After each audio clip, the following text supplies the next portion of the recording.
Hey, the message this morning is not from me. When we were making this is so dumb. When we're making the assignments and the opportunities to sign up to preach, somebody who was the last person on my list to volunteer said, "Oh, absolutely, I'm down for that." Apparently, we're keeping it in the family this morning. So AJ is going to come and preach. AJ is a new 8th grader at Rocky Mountain Junior High. So if you would please smile real big as AJ comes and shares with you a message from the book of Exodus.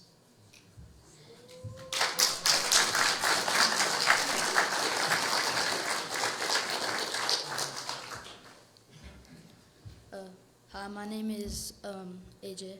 I'm doing the 10 Commandments, Exodus 20. And God spoke all these words. I am the Lord your God who brought you out of Egypt, out of the land of slavery. You shall have no other gods before me. You shall not make for yourself an image in the form of anything in heaven above or on earth beneath or in the waters below. You shall not bow down to them or worship them. For I, the Lord your God, am a jealous God, punishing the children for the sin of parents to the 3rd and 4th generation of those who hate me, but showing love to 1,000 generation of those who love me and keep my commandments. You shall not misuse the name of the Lord your God, for the Lord will not hold anyone guiltless for who misuses his name.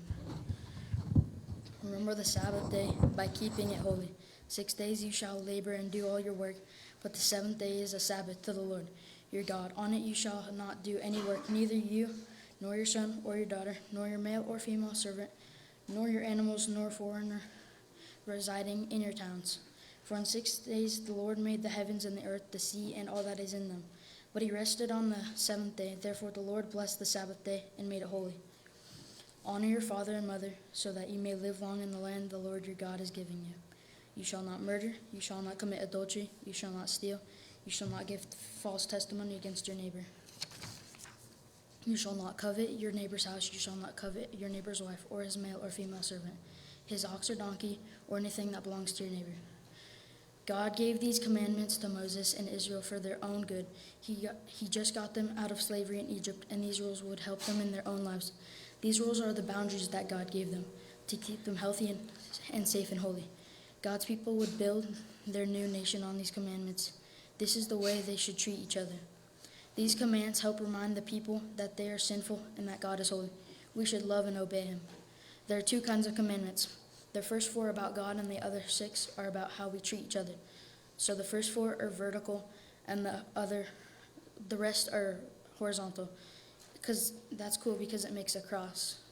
I wanted to talk about the 10 commandments because I feel like I go against many of these commands, like lying, wanting what other people have, disrespecting my parents. I feel like I'm not very good at following these commandments. There is just one God. Number 1, this is the first commandment. There is just one God. He is Father, Son, and Holy Spirit. The first rule is that nothing comes before God. What have you put before God? 2.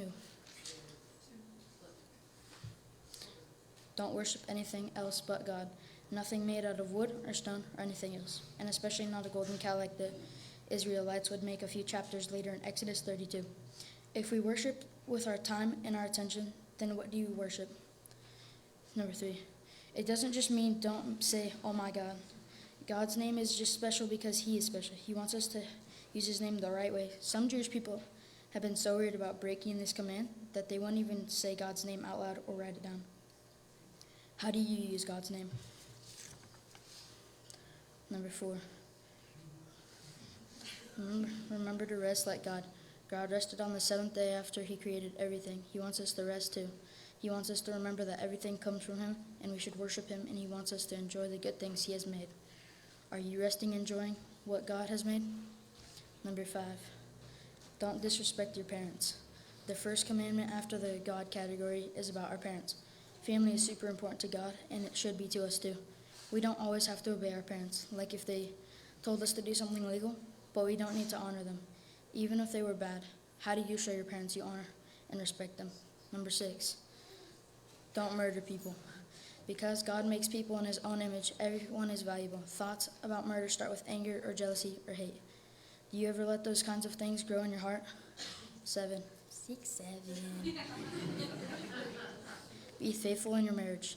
This is a hard one to talk about since I'm 13. When people get married, they make a promise to God and to each other. If you are married, this commandment is about keeping those promises to each other. If you aren't married yet, then you get to wait to make and keep that promise to someone. After our parents' marriage is the next biggest relationship we have.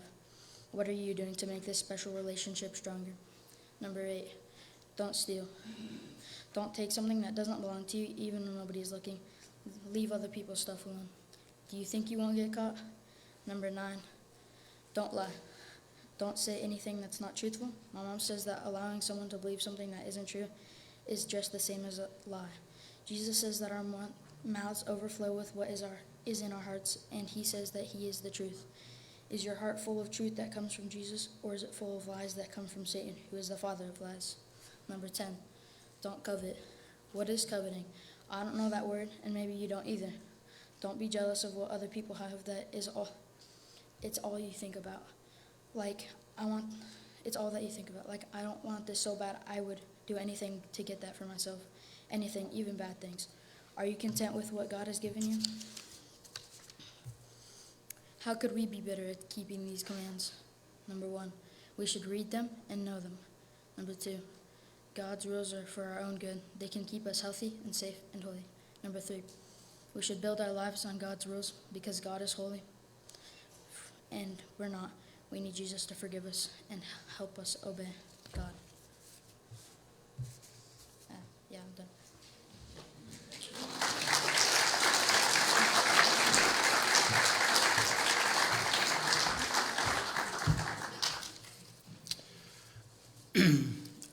As we do every Sunday, we're going to offer an invitation. If you would like to respond to how the Lord has been speaking to you through the week, even this morning, we're going to sing a hymn together that we all know well. We'll sing a few verses of Amazing Grace.